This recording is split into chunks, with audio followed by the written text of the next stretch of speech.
kita ada Pesona di Zahra untuk bersama sahabat-sahabat di hujung talian saat ini. Kita ada Ustaz Muhammad Abdul Alamin. Assalamualaikum Ustaz. Waalaikumsalam warahmatullahi wabarakatuh. Alhamdulillah. Terima kasih banyak Ustaz kerana nak bersama dengan kita pada hari ini untuk perkongsian dalam Pesona di Zahra. Dan Alhamdulillah kali ini Ustaz nak bawakan lagi sambungan untuk forensik keluarga. Kali ini lebih kepada gambling addicted ataupun ketagihan judi. Mungkin awalan ini kita berikan sedikit mukadimah Ustaz, sebab kadang-kadang bicara tentang judi ini dia juga merosakkan keluarga. Jadi kita mulakan dengan mukadimah kita. Silakan Ustaz. Betul. Okey, bismillahirrahmanirrahim. Assalamualaikum warahmatullahi wabarakatuh. Alhamdulillah wassalatu wassalamu ala Rasulillah wa ala alihi washabihi wa man tabi'ahu wa man nasarahu wa wala. Rahmati Allah DJKIT seterusnya kepada seluruh ibu-ibu, kakak-kakak, ayah-ayah, sahabat abang yang saya sayangi dan saya doakan yang kebaikan sekalian. Alhamdulillah, pertama syukur kepada Allah Subhanahu wa taala dengan limpahan kurnia dan rahmatnya kita bertemu lagi dalam Pesona di Zahra, forensik keluarga, dan kita fokus mengenai kekeluargaan.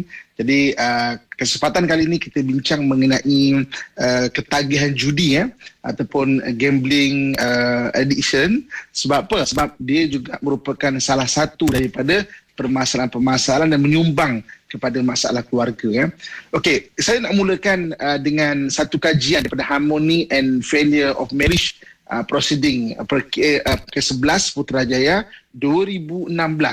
Okey, jadi perceraian dalam kekeluargaan ni dia ada banyak faktor. Tidak sefahaman, faktor ekonomi, faktor ada curang, faktor ada tidak berdaya daripada sudut suami punya kemampuan menjadi seorang suami, dan faktor-faktor lain. Okey, faktor-faktor lain. Jadi daripada faktor-faktor lain ni 11% faktor-faktor lain ni yang percaya tu ada sebab tak sekefahaman, sebab sebab ekonomi, dan 11% adalah faktor-faktor lain. Okey. Daripada faktor-faktor lain ni 11% tu 37% adalah disebabkan judi ataupun disebabkan daripada maknanya suami ataupun mungkin suami lah biasanya ataupun pasangan mana terlibat dengan judi. Sebab apabila satu orang tu terlibat dengan judi, mengikut kajian daripada American Psychiatric Association ataupun kita panggil APA, ketagihan judi ni apabila dilihat daripada neuroscience dia sama dengan ketagihan arak dan ketagihan dadah. So maksudnya apabila mereka buat kajian daripada orang yang ada ketagihan judi ni, maknanya sekali dah kena, kemudian dia ada repetitive belief, maknanya repetitive behavior, ulang sampai dia jadi satu tabiat jadi ketagihan. Kan? Bila dilihat sama. Sebab itu orang yang ada ketagihan judi sebenarnya kalau tak ia susah dia nak tinggalkan. Kita tak nampaklah daripada sudut kesan macam dadah kan. Contoh kalau dadah kita nampak dia memang lalok kan. Okey, ataupun kita tengok macam ketagihan alkohol, kita nampak dia pun memang tak betul. Judi ni tak nampak tau. Nampak macam orang normal biasa. Tapi simptom dia sama. Apa simptom dia? Antaranya dia suka, maksudnya kalau dia duit dia tak ada tu, mana dia akan desak minta duit. Desak tu kadang-kadang, okey, saya jaga maknanya orang HIV, ada rumah, kita ada rumah pelindung HIV. Jadi antara rumah pelindung HIV ni, orang kena HIV antara sebab dadah kan. Jadi dengan izin Allah Subhanahu Wa Taala, maknanya berhubung dengan orang yang ada behavior dadah ni, biasa sangat bagi saya. Dia akan paksa minta duit kalau time-time tengah high tu, minta walaupun sikit. Saya tak ada makan ni, betul memang nak balik kampung ni, bagi saya RM10 aja. Adapun RM20 aja. Kan? Sebenarnya ketagihan judi sama juga. Jadi kalau anda kata ada orang yang maksudnya macam mendesak minta, dia ni bukan kaki high. Maksudnya taklah terlibatkan dadah, taklah terlibat dengan taklah terlibat dengan arak kan. Tapi maksudnya terlibat dengan judi, dia ada kebarangkalian untuk mendesak, untuk meminta orang demikian. Jadi maknanya itu antara apa maksudnya mengenai judi. Okey. Kemudian saya suka nak kongsikan juga. Okey. Kalau dalam kita panggil buku rujukan bagi psikologi, psikiatri dan kaunselor, maknanya satu dunia dipanggil DSM-5, Diagnostic and Statistical Manual of Mental Disorder, dia ada menyenaraikan 7 benda. Okey, ini kita cek diri kita dan keluarga kita dan orang sekeliling kita, 7 perkara. Orang tu dia dipanggil gambling disorder, ataupun dia ada gambling pun, judi pun ada sampai jatuh pada disorder, sampai jatuh kepada tidak waras dari sudut mental dia jika orang jatuh kepada judi ni. So dia ada 7 ciri-ciri dia. So kita semak 7 ciri-ciri ni, kalau ada 4 saja, maksudnya kita atau seseorang maknanya ada disebut sebagai ciri-ciri sebagai gambling disorder ataupun ketagihan judi ni. Okey, dia ada 4 benda, 7 benda kita nak tengok. Ada benda berkaitan perasaan, ada benda berkaitan dengan pemikiran, ada benda berkaitan dengan badan fizikal, ada benda berkaitan dengan attitude. Memang kita tengok salin di bawah akak salin ni ilmu yang sangat berguna biar kita boleh cek. Kita tak tahu anak kita sebab ketagihan judi sama dengan ketagihan arak dan juga dadah. Okey, cumanya arak dengan dadah orang boleh nampak. Judi orang tak nampak. Dia punya simptom dia, maknanya dia bersudut zahir dan keadaan biasa. Okey, jadi maknanya kalau kita dapat tengok maknanya 7 benda ni, kalau ada 4 daripadanya seseorang itu telah mula ada gambling disorder, kita boleh tengok salinkan. Ini sangat penting tau. Sebab kita tak tahu, kita tak nampak sudut zahir secara selapis, kita tak nampak. Okey. Mari kita mulakan 7 dia punya ciri-ciri dia. Kalau orang tu ada gambling disorder. Okey, pertamanya dari sudut perasaan. Dari sudut dalaman dia suka berjudi dengan pertaruhan yang lebih tinggi.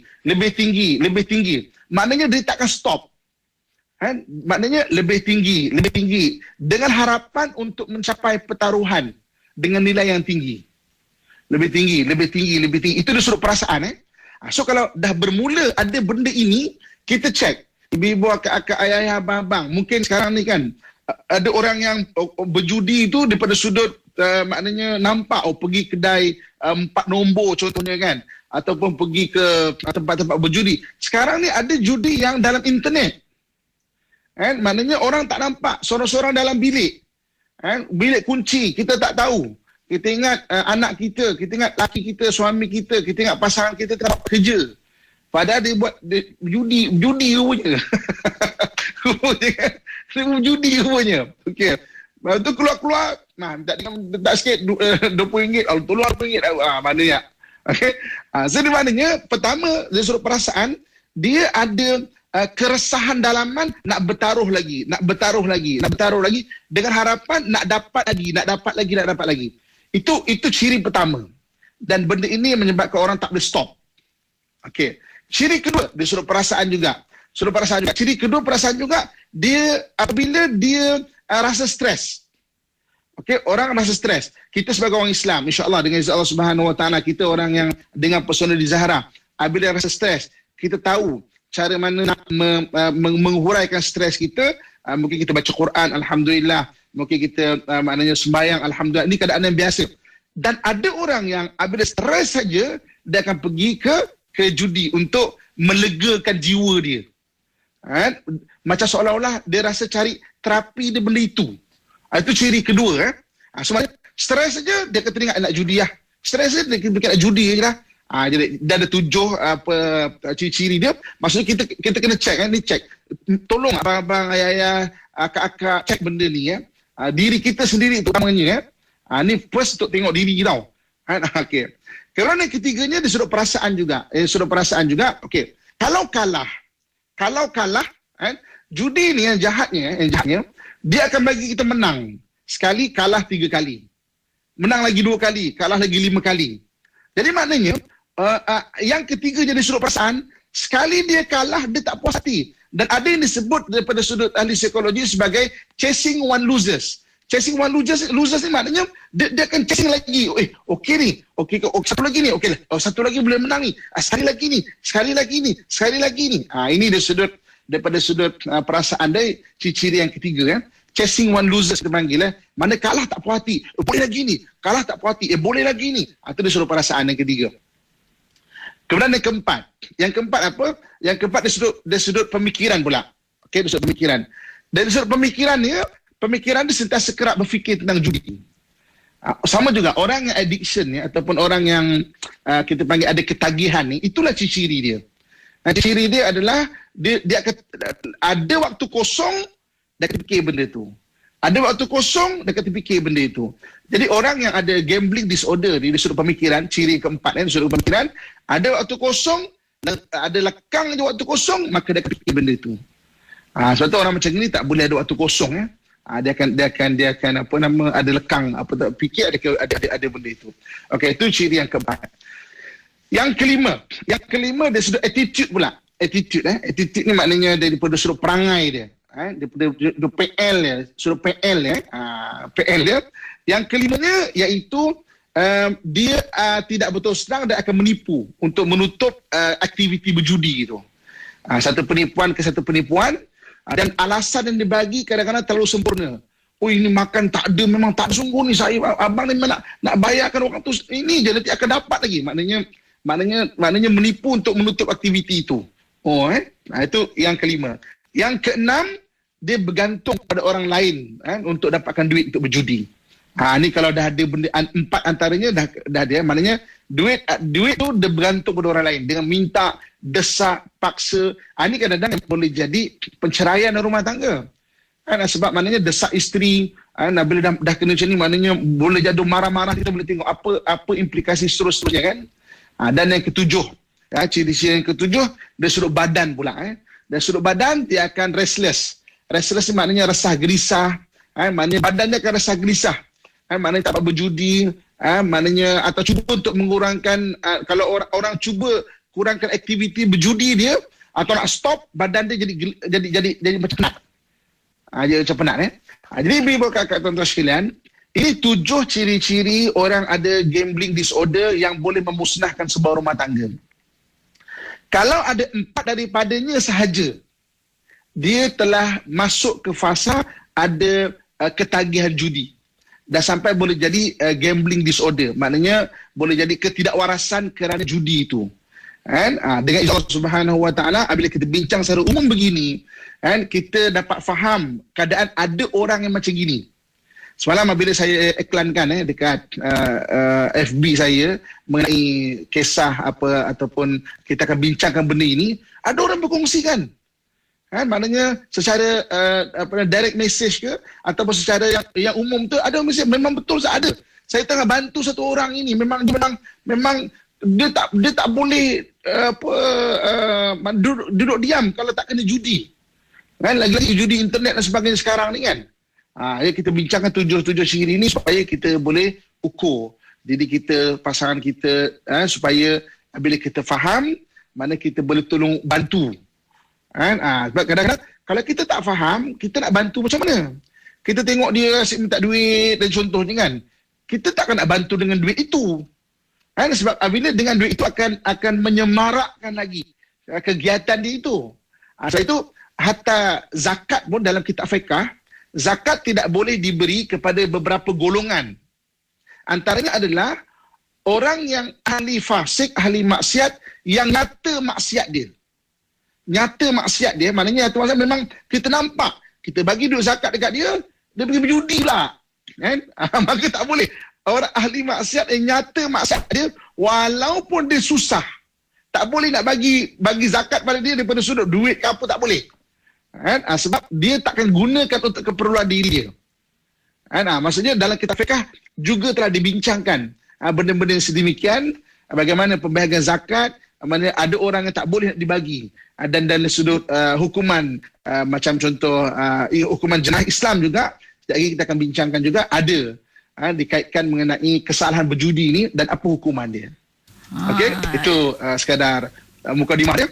Itulah So, bukannya main-main. round pertama. Ustaz kan bukan main-main bila kata tentang berjudi ni, bukan main-main, dia sampai satu tahap boleh bawa kepada penceraian juga Ustaz tadi kongsikan. Dan kalau dulu-dulu macam Ustaz kongsikan juga, dulu-dulu kalau kita nak kata ciri-ciri orang berjudi ni, kita nampaklah kadang-kadang tu memang pakai helmet walaupun bawa kereta. Pakai helmet beratur panjang. Itu dulu.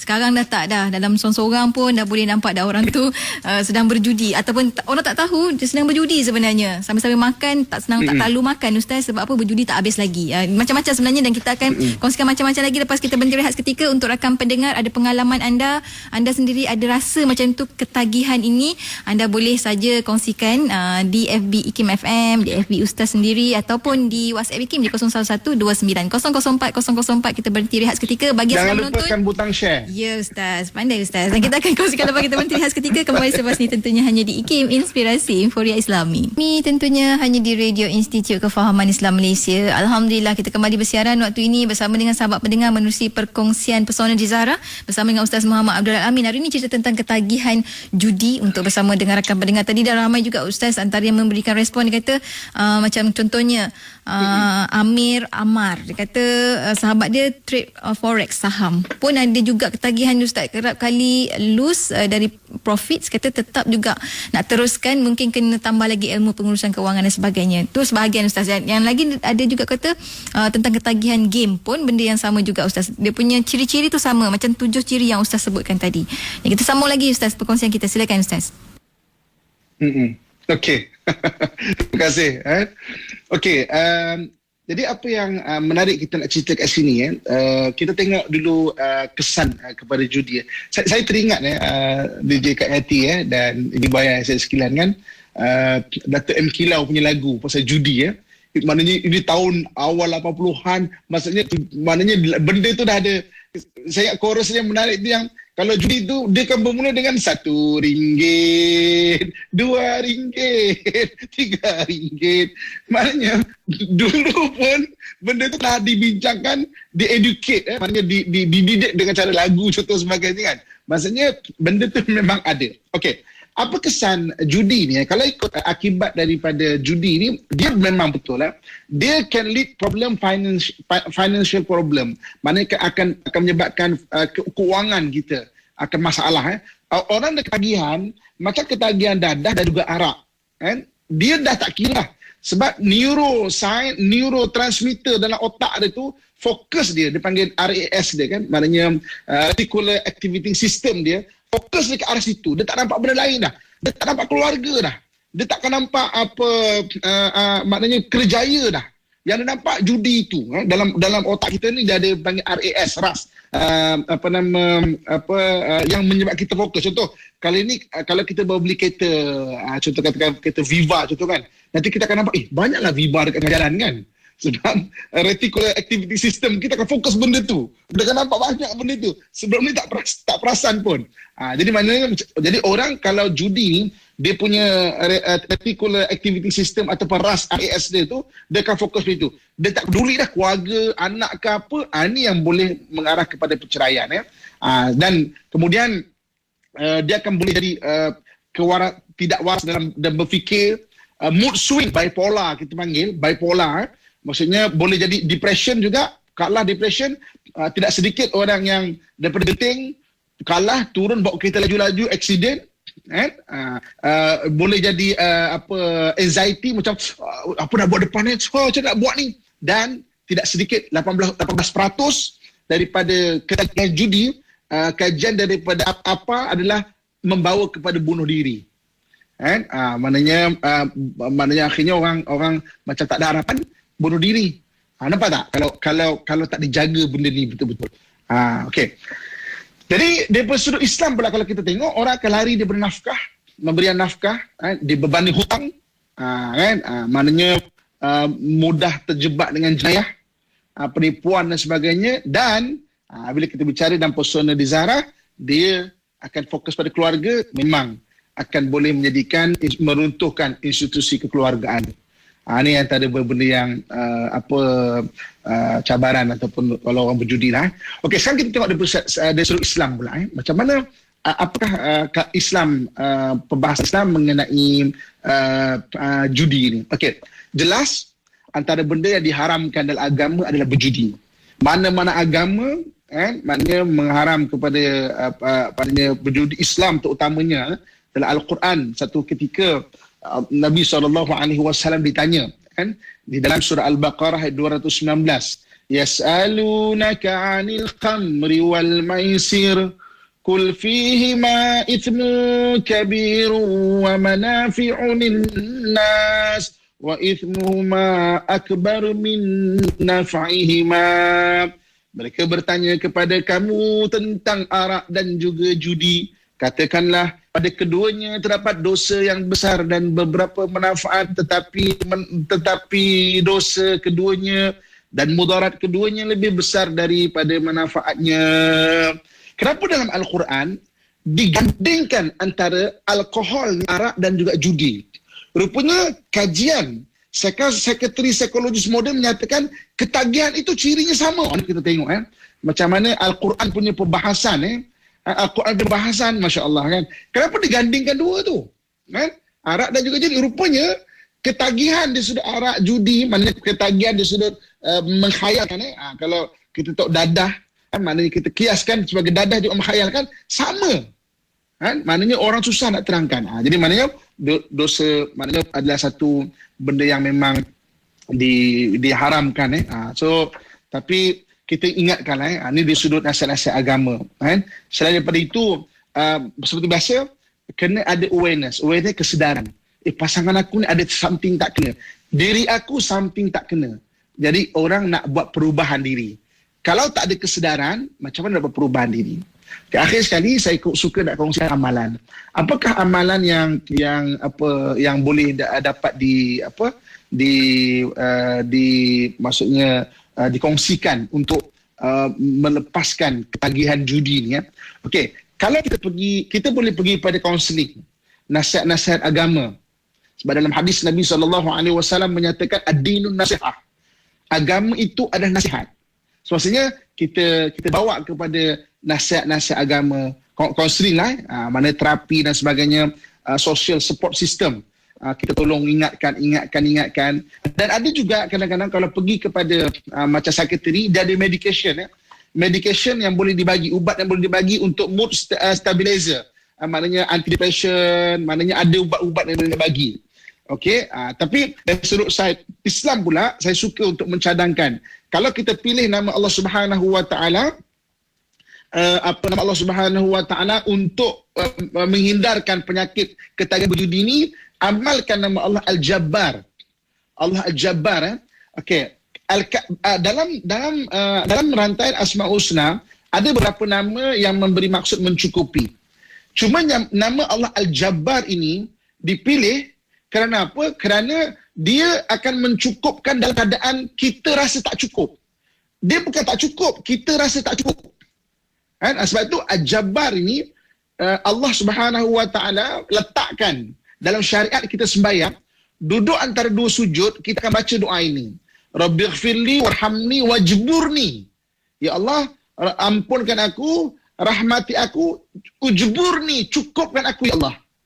Maknanya cukupkan. So, maksudnya bagus sangat untuk kita baca doa, maknanya zikirkan nama ya Allah ya Jabbar. Allah Al-Jabbar. Ini bagi orang yang dia kena. Bukan kita yang nak bacakan kat dia. Ini dia nak berubah. Hebat Jabbar. Dan satu lagi hadis yang diriwayatkan Abdullah bin Mas'ud. Nanti insya-Allah saya akan kongsikan dekat IG saya, dan mungkin saya akan tag IG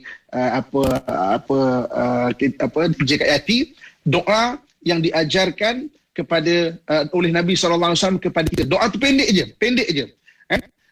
Bismillahirrahmanirrahim. Allahumma inni as'alukal huda wat tuqa wal afafa wal ghina. Hadis surah Abdul Mas'ud. Allahumma inni as'alukal huda wat tuqa wal afafa wal ghina. Allahumma inni as'alukal huda wat tuqa wal afafa wal ghina. Ya Allah, aku mohon kepadamu supaya diberikan kepadaku hidayah dan sifat taqwa dan kelembutan dan juga kecukupan. Sebab orang berjudi ni dia bermula dengan dia tidak cukup. Okay, ini hadis yang diriwayatkan oleh Abdullah bin Mas'ud. Ketika Nabi ditanya mengenai sikap-sikap orang, kan? Dan Nabi mengajarkan doa ini. So amalkan selain daripada usaha kita, nasihat-nasihat kita tu sendiri.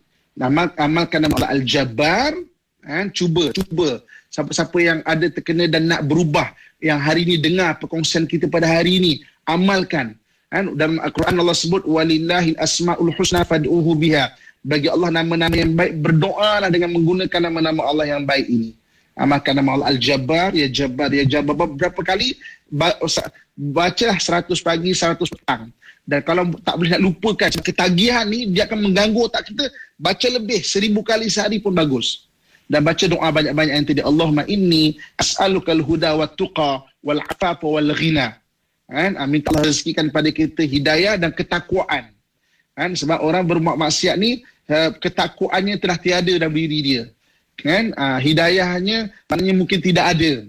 Kelembutan pada diri dia tidak ada. Dan tidak rasa cukup. Al-ghina tu minta Allah cukupkan diri kita.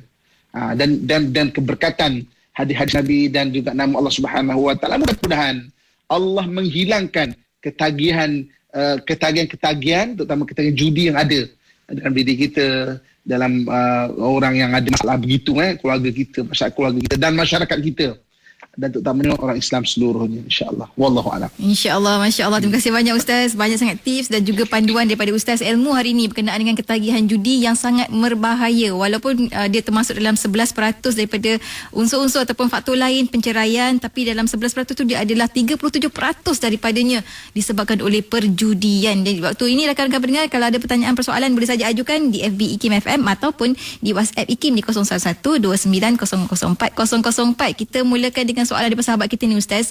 Tanya di WhatsApp IKIM, Ustaz, macam mana nak menegur orang yang berjudi sehingga tidak menunaikan nafkah? Sebab ibu sudah tegur tapi suami semakin buat ibu sebagai musuh, Ustaz. Silakan. Okey, sama juga. Okey, pertama sekali kita kena faham kalau tujuh ciri-ciri yang saya sebut itu tadi, ada 4 saja, maksudnya suami itu telah ada dalam ketagihan. Kan? Dan tidak semudah untuk tegur. Kan ingat tak tadi apabila antara satu ciri-ciri dia adalah orang cuba stop dia atau cuba mengurangkan aktiviti dia, dia akan jadi marah. Sesuatu attitude tu kan. Maksudnya dia akan jadi marah. Jadi maknanya apa? Sudah ada ciri-ciri itu sebenarnya. Jadi maknanya kita tidak semudah itu. Doakan suami, teruskan tegur dengan cara yang baik. Okey. Kemudian mudah-mudahan Allah anugerahkan suami tak ada kesedaran. Tapi fahami kalau dia dah jatuh ke demikian, dia bukan mudah. Sebab sama macam ketagihan arak dan juga ketagihan dadah. Maksudnya sampai kena perlukan orang untuk merawat dia, untuk menghilangkan ketagihan itu. Kalau dah sampai dia sendiri nak berubah, senang. Jadi kalau saya nak kongsikan amalan yang paling mudah, kita bebel dia pun dia makin marah. Kan? Kita bebel pun dia makin marah. Ajak dia jaga sembahyang. Sebab dalam sembahyang ada doa minta hidayah dan minta kecukupan. Minta hidayah, Allah letakkan surah Fatihah sekali. Kan? Surah Fatihah kan ada ihdinas siratal mustaqim, Allah hidayah ke jalan lurus.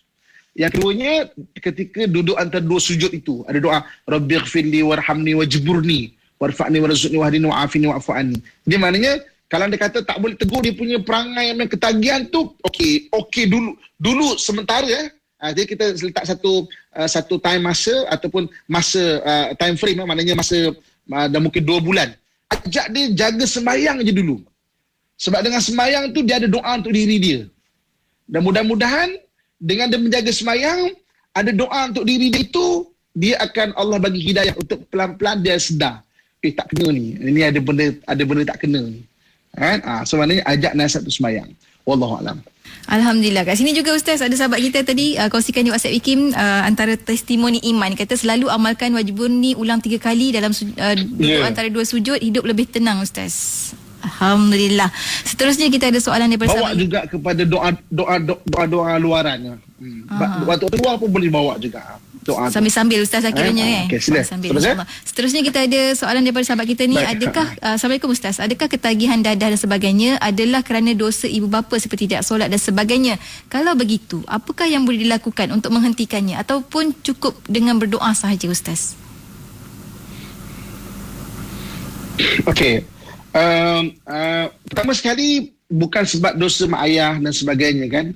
Jadi maknanya ramai orang cakap kan, kau ni kan buat pelik-pelik anak teruk kan. So anak tu kena didik sebenarnya. Sebenarnya kenapa anak tu boleh jadi teruk? Okey, antaranya adalah sebab perangai mak ayah tu memang teruk. Itulah sebab menyumbang dia menjadi teruk. Okey. So dosa tidak, kita dalam Islam dosa tidak mewarisi Kita tak mewarisi dosa. Mak ayah, anak-anak dah ada soalan dia. Okey. Okey, kemudian okey. Doa ni satu benda penting. Okey, jangan kita anggap doa ni, orang banyak anggap kau doa, kau buat apa doa je kan. Doa tu boleh berubah. Okey. Doa ni ada dua kesan dia. Yang pertamanya, Allah boleh bagi secara wahbiyah. Wahbiyah ni macam pemberian langsung Bukan wahabi wahabi berbahasa lain. Akidah dan sebagainya. Mana wahbiyah? Wahbiyah ni maknanya Allah bagi secara langsung. Allah Al-Wahhab. Allah pemberi, Allah Al-Wahhab kan. Wahab lana min ladunka rahmah. Kurniakan kepada kami rahmat kan. Maksudnya kita berdoa tu Allah boleh memberi secara wahbiyah, secara terus, pling, secara ajaib. Berubahlah. Ada. Ataupun dengan doa Allah Subhanahu Wa Taala buka jalan. Dia bagi taufik, kita panggil jalan macam mana nak berubah. Jadi maknanya kadang-kadang orang cakap, kau sakit kau doa boleh sembuh ke? Boleh jadi pling sembuh. Boleh jadi boleh jadi mungkin tak pling sembuh. Tapi ada orang ziarah, orang tu tahu senang je ubatnya ni. Maknanya Allah buka jalan tu. Sama juga doa ni sama juga. Sebab tu jangan pernah berhenti putus berdoa. Selain daripada itu, selain berdoa kita kena berusaha. Kena berusaha. Usaha ni kesannya Allah izinkan. Itu kita kena faham. Kesan Allah izinkan. Kalau Allah izinkan, maka usaha kita tu nampak dia punya kesan dia. Okey, maknanya usaha tu. Cuma kenapa nak berusaha? Sebab Allah nak bagi pahala berusaha. Pahala tu untuk akhirat. Hasil Allah yang bagi. Jadi maknanya sebab tu bila kita faham benda ni, kita tidak akan rasa lemah semangat untuk berusaha. Satu orang anak dia ke apa ada perangai teruk-terukan. Terus nasihat. Terus nasihat itu, usaha tu Allah nak bagi pahala ke akhirat. Kesan itu milik Allah. Maknanya itu urusan Allah yang akan nak bagi hidayah, akan nak berubah. Tapi itu usaha tu kan untung kita ada peluang untuk berusaha untuk kumpul pahala untuk ke akhirat. Sebab tu kalau kita faham benda ni, kita tak akan berhentikan usaha. Jangan lemah semangat. Sebab semua benda tu adalah ada pahala untuk akhirat. Wallahualam. Tak semua benda boleh jadi pling Ustaz kan. Walaupun pahala pun tak boleh jadi pling dapat pahala kan. Masya Allah. Dan kita seterusnya soalan daripada sahabat kita ni Ustaz. Assalamualaikum. Aziz ni tanya soalan Ustaz. Aziz tanya, Aziz telah berpisah dengan suami kerana dia berjudi. Tapi dia tak pernah mengaku, sedangkan sahabat kita pernah berjumpa dia berjudi di kedai mesin dan dia mempunyai semua ciri yang Ustaz sebutkan tadi. Tapi dia tak pernah mahu mengaku perkara itu. Sekarang telah berpisah seperti tak ada apa pun yang berlaku dan dia tak rasa bersalah pun Ustaz. Macam mana Ustaz untuk sahabat kita ni menguatkan hati bahawa penceraian itu memang patut dilakukan kerana dia tak pernah mahu untuk berubah Ustaz? Okey, benda pun dah berlaku, perceraian pun dah berlaku. Ini antara salah satu contoh testimoni apa yang kita bincangkan, hasil daripada judi sampai boleh membawa kepada perceraian. Okey, dan 7 ciri-ciri yang kita sebut tu antaranya memang dia akan sembunyi-sembunyi kan. Maknanya apabila dah jatuh pada ketagihan ataupun maknanya disorder tu dia boleh dalam keadaan demikian. Okey. Jadi benda dah berlaku. Jadi mungkin di hati kecil kakak ni terasa betul ke aku minta perceraian dan sebagainya kan. Tapi benda dah berlaku. Dah maafkan diri, maafkan orang lain. Move on lah jadi benda pun dah telah berlaku. Kalau mungkin suami boleh baik dan nak berubah ke apa, kalau nak rujuk untuk anak-anak bagus, alhamdulillah. Tapi dah berlaku dah, khalas kan. Jangan menangisi susu yang telah tumpah. Kata orang tua-tua kita kan, mana kita ada susu dah tumpah ke lantai, kita tangisi, dia akan menjadi sebotol balik susu tu. Susu tu telah tumpah pun. Dia telah dah pecah dah kaca dia pun. Apa nak buat? Usaha yang lain. Kan? Sebab susu dah jatuh ke lantai, jatuh ke tanah, kita tak boleh perah, dah boleh minum macam biasa pun. Usaha yang lain. Daripada rumah tangga ni, maknanya jalan ni kehidupan. Maafkan diri, maafkan orang lain. Wallahualam. Oh, penting tu. Maafkan diri, maafkan orang lain. Ustaz, kan macam sungai, jalan lalu terus, tak pernah nak menongkah pun arah daripada arus dia mengalir. Dan kita sampai hujung-hujung, Ustaz. Ya Allah, pertemuan kita cepatnya masa berlalu. Terima kasih ramai yang mengucap terima kasih pada Ustaz kerana membawakan tajuk ni untuk sama-sama kita berubah demi keluarga, insya-Allah. Sebab itu namanya forensik keluarga. Jadi kita sampai ke hujung, mungkin sedikitlah kesimpulan daripada Ustaz sendiri. Silakan Ustaz.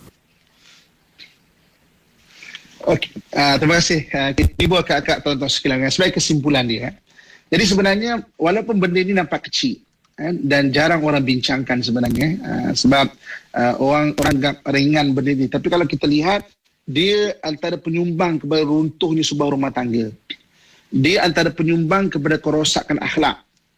Dia antara penyumbang kepada bagaimana perhubungan antara suami isteri, anak dan sebagainya boleh retak. Dia boleh menyumbang kepada mencuri dan juga penyakit-penyakit jiwa yang lain. Sebab itu ada sampai kajian 18% daripada American Psychiatric Association daripada gambling disorder ni ataupun addiction ni, dan daripada ketagihan judi sampai boleh bunuh diri. Maksudnya sampai boleh mudaratkan. Daripada sudut Islam juga ditegar, dan undang-undang jenayah syariah di Malaysia juga sampai diletakkan dalam kesalahan jenayah syariah bila orang berjudi. Maknanya undang-undang tu diletak tu bukan sekadar ada undang-undang dan bukan sekadar ada penguasaan, tetapi nak ceritanya seriusnya benda ini. Maknanya teruknya benda ini kalau berlaku. Jadi bahagian undang-undang penguasaan syariah, dia ada tugas dia. Kita ada tugas kita baiki diri. Keluarga ada tugas kita saling jaga-menjaga. Masyarakat ada tugas saling tegur menegur, amar makruf dan nahi munkar. Dan bila semua berperanan dengan sebaik-baiknya, maka kita akan melihat diri kita makin baik, keluarga makin baik, masyarakat makin baik. Kenapa maksiat itu boleh menjadi makin besar? Sebab 3 perkara. Pertama, orang baik tidak membuat apa-apa. Orang baik, biarlah, malah fikir. Okay? Yang keduanya, orang berilmu tidak mendidik. Sebab itu kita dalam Persona Zahra kita bawakan tajuk begini sebab memang wujudnya penyakit-penyakit begini. Dan yang ketiga, bila orang yang diberi kuasa tidak menjalankan tugas dengan baik. So kenapa maksud boleh berluasa? 3 sebab tadi. Jadi maknanya kita sebagai orang yang mungkin baik, isteri yang baik, tegur, kemudian orang yang berilmu, hari ini kita dah bincang dekat hampir 1 jam sini, sampaikan. 7 ciri-ciri tadi sampaikan. Maknanya kalau kita yang ada yang tahu, kita tak sampaikan, masyarakat boleh jadi lebih teruk lagi. Sebab orang dengan pelajaran itulah, pendidikan itulah orang akan boleh menilai mana baik, mana buruk. Dan juga yang terakhir, pokok-kuasa menjalankan tugas dengan bagus, insya-Allah benda ni boleh diharmonikan dan diatasi, insya-Allah. Okay, insya-Allah. Mungkin kita akhir dengan doa, insya-Allah. Baik, silakan Ustaz. A'udzubillahi minasyaitonirrajim. Bismillahirrahmanirrahim. Alhamdulillahirabbil alamin wassalatu wassalamu ala asyrafil anbiya'i wal mursalin wa ala alihi washabbihi ajmain.